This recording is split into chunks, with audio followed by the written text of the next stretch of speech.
back to this special alert edition of American Warrior Radio right here on the Talk to Me station, AM 1300 WMEL, and online worldwide at 1300WMEL.com, because folks, we've got listeners all across this fine planet. And do you want to know something? It would not be possible. American Warrior Radio would not be on the air were it not for the generosity of the owner and general manager of WMEL Studios, AM 1300.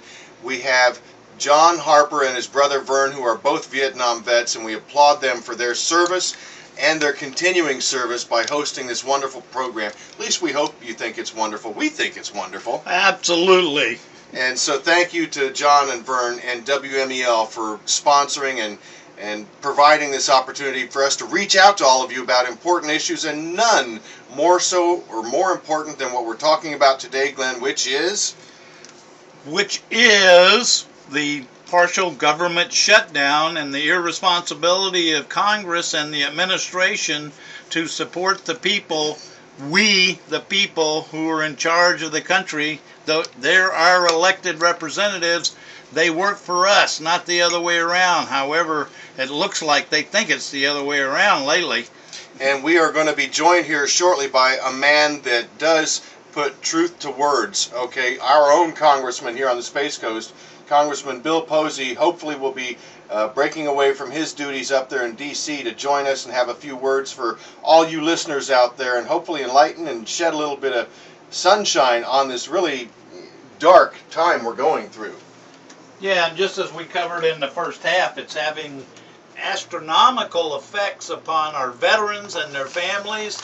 And we're talking not only veterans on active duty, but veterans, because a lot of people get confused. What's a veteran? Well, a veteran, actually that term is all encompassing. It can include active duty and reserves and guard and those who served our great nation honorably and who are now doing other things and not serving in the military, but they may be relying upon disability pay or pension income from the VA or survivors benefits. And like we said in the first half, come 1 November, the Secretary of the VA says those are most likely going to go away because they won't have enough money to pay them. Which is a national tragedy. That's why this is a special alert edition of American Warrior Radio. And speaking of those that have separated from service, whether through retirement or expiration of their time in service, a lot of these guys and gals go to work for either private contractors or into the civil service sector and continue to provide support, direct support to our military family. Oh, absolutely, and that's a good point. I read as part of Secretary Shinseki's testimony before Congress today, before the Senate I guess it was specifically, that 600,000 veterans, employed veterans, between those who are employed in civil service and those who are employed through contractors on a secondary level working for the government, sure, all are affected the same. They're being furloughed. They're not, or if they're contract employees, they're told not to come to work until the government gets its act together and starts functioning normally, i.e., quit this partial shutdown. And again, the House, and I'm thinking we're going to hear some of this from Congressman Posey. The House has introduced legislation on multiple occasions over the course of the last few weeks to make sure that fundamental programs that the federal government actually has responsibility for accomplishing, such as the defense of our nation, which is number one. That's it. Job of the administration, Congress, anybody we elect. Everything else is so secondary, because if we don't have a secure nation, if our borders are threatened, if our men and women that live abroad, whether they're in Nicaragua or Africa, no matter where they are American citizens, U.S. citizens, and they have rights and privileges and protections that must be afforded them. Oh, absolutely. So, we again want you to contact your elected representatives, whether you be living in Florida or whatever state you're living in, and let them know your opinion about all this, for or against. Obviously, we're against. You have to be. So listen, if you have a particular situation, and I know our servers at AVET Project and American Warrior Radio are probably going to get overwhelmed, but you know what? I want to hear from you. If you're experiencing a specific issue related to this quote-unquote government shutdown, you got to let us know, because we've got not only American Warrior Radio, but other ways to reach out and make our collective voice known. But you can do so if you're here locally on the Space Coast. Pick up the phone right now. You're hearing this. You can listen, but at the same time, grab your telephone, whether it's the cell phone or the home phone, and call Senator Nelson at 202-224-5274. Or Senator Rubio at 202-224-3041. Let them know what you think. Yeah, if they don't hear from you, they're just going to continue to do business as usual, which is apparently dragging their feet. You know, and that's just not copacetic. It's not going to work. I'll also mention, when you call those two senators right now, our very fine Congressman Bill Posey introduced H.R. 1756, which is the Deployed Troops Support Act of 2013. He and his staff got it passed in bipartisan fashion. He got it passed. This is where taxpayer-funded military transports will deliver goods and services that are needed by our troops, not just in combat theaters, but across the globe, because we have men and women stationed everywhere. If they need something, we're going to be able to ship it to them. Nonprofits like AVET Projects, one of our biggest stumbling blocks is coming up with the funding for shipping goods such as our EEBs, empowerment equipment boxes, and other stuff to these troops. Well, under the Deployed Troops Support Act of 2013, which is passed the House, it's part of the NDAA, National Defense Authorization Act. Now, obviously, if they can't even fund our military, this is not a weighty issue right now, but it will be. If they can't pass a budget, I mean, it's part of the budget. Exactly. So the NDAA is going to be part and parcel to all this, but once it does get passed, it's like an 1,100-page bill. And on page 587 or thereabouts, you'll see Congressman Posey's legislation that is passed. It just has to get through the Senate, and the Senate must not be allowed to strip that provision in the NDAA, National Defense Authorization Act. So while you're on the phone to Rubio or Nelson or your other senator, those are the Florida senators. If you're listening in Massachusetts or Iowa or Texas, Google whoever your senators may be, find their number, their capital exchange. You'll know you've got it. What's the prefix? 202 is their number for that's the area code for Washington, D.C. If you got another area code in there, it'll probably be a local number, and it doesn't matter, either one. Get your voice heard, make them put a tick mark down that you're torqued off, or if you're happy, you can... If you're happy, you can leave the country. Yeah, if you're happy, you're probably not listening to this anyway. Exactly, because folks, you know, all you regular listeners to American Warrior Radio, again, thanks to the generosity of the Harper brothers and WMEL, we've been broadcasting for over 3 years, bringing this message to you. You know how important it is to make our voices heard. Okay, Glenn said it, I've said it. They work for us, not the other way around. That's right, and you know it's just horrible. But you know, we're hopefully going to get a call in here in just a minute from Congressman Posey and get some straight information from him about what's going on currently in the Congress about breaking this deadlock on the partial shutdown. To me, it's like a whole shutdown. I don't know, it's a partial shutdown. I guess there's some parts of the government still functioning, like Congress is still getting paid, the administration's still getting paid, and we're talking about not paying our troops, and we're talking about not paying our veterans who served our country to keep us free and remain free. So they're using this catchword, non-essential employees. Well, whatever that may be in their mind. Yeah, answer me this. Why do we need people over in the VA regional office in St. Petersburg and the other 56 regional offices processing claims? Now, I'm not saying they shouldn't be. They should be. But how is it you can justify putting people in seats behind desks, rating cases, when you're not going to pay them anyway? Yeah, and the Secretary also indicated in his testimony today that this slowdown in the government, this partial shutdown, is having a negative effect upon their efforts to try and get the VA claims resolved in 125 days or less. So, you know, they're already admitting here's another hurdle that's been thrown in front of them. And they weren't down to 125 days by any stretch of the imagination to start with. So it's going to go back even worser, if there is such a word. More bad. More bad is going to be terrible. And it's going to continue to take a long, long time to get your claim rated. And what happens to people who are so disabled by their military service that they can't work? And they're waiting around. Hopefully, if they're that disabled, Social Security is going to kick in for them. I talk to a lot of veterans and don't realize they're applying for VA benefits for disability that they should be applying for Social Security disability at the same time. Of course, right now that wouldn't do them any good because they wouldn't get paid by either come 1 November. Exactly, and I think it's a, you know, it's a fine point, but if a warrior is so catastrophically disabled that they cannot provide for themselves or their family, and they don't have the VA compensation to fall back on, so they go and they file their Social Security disability claim. Chances are, and this is kind of a general rule, we've had Britta Hawkins from her law firm on. She specializes in Social Security issues. She puts on a wonderful program both fall and spring term called Space Coast Community Law School, where she offers speakers. Our esteemed Glenn here was a speaker about aid and attendance at the law school here recently. Honored to be there. It's all free. You can check it out, sccls.com. sccls.com.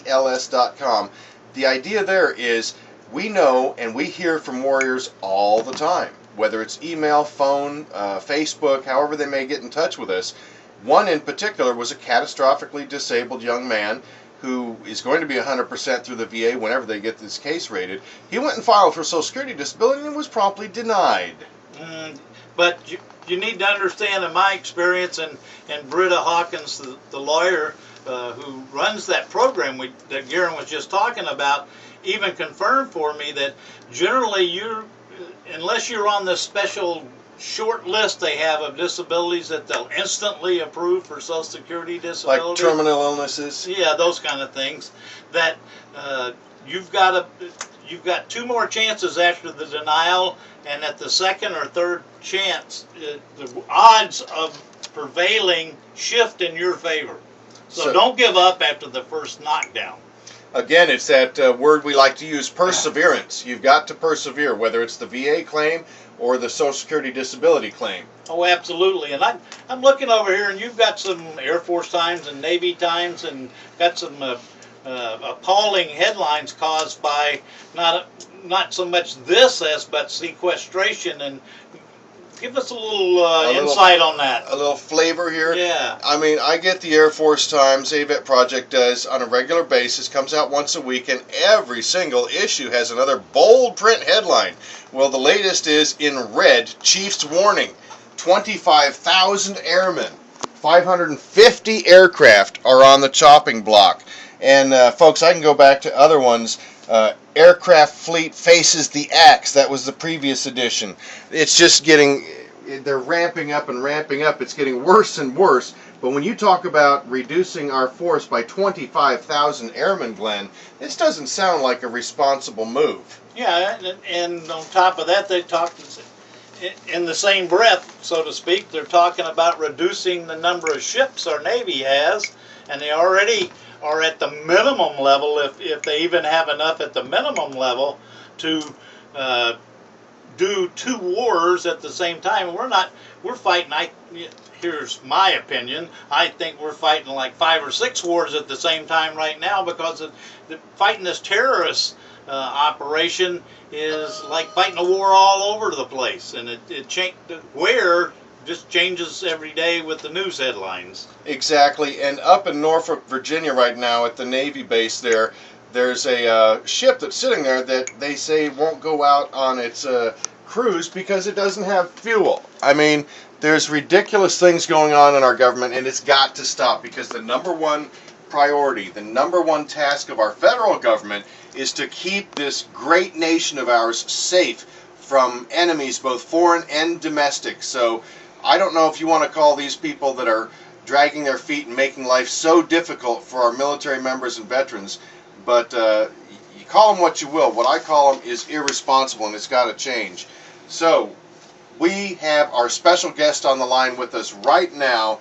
We're going to be speaking with Congressman Bill Posey. Congressman, can you hear me? Sure can. How you doing? We're doing great, sir. We have a special program going today, Congressman, voicing our deep concerns about the partial government shutdown and its effects upon our veterans and our military and the ability of our military to protect our country in the coming weeks and months ahead of time. And we wanted to get your thoughts and your input on what's going on, and does it look like there's any resolution on the horizon?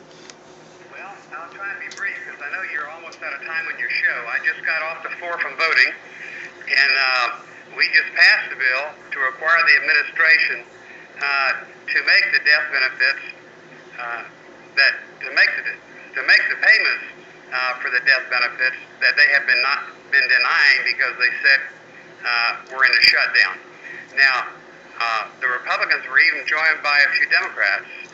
So, Well, bless their hearts. Bless their hearts. yeah, we have passed a bill that fixes that problem, and now it goes to the Senate, and the Senate has blocked most of the bills that we've sent over there, unfortunately, as you probably already know.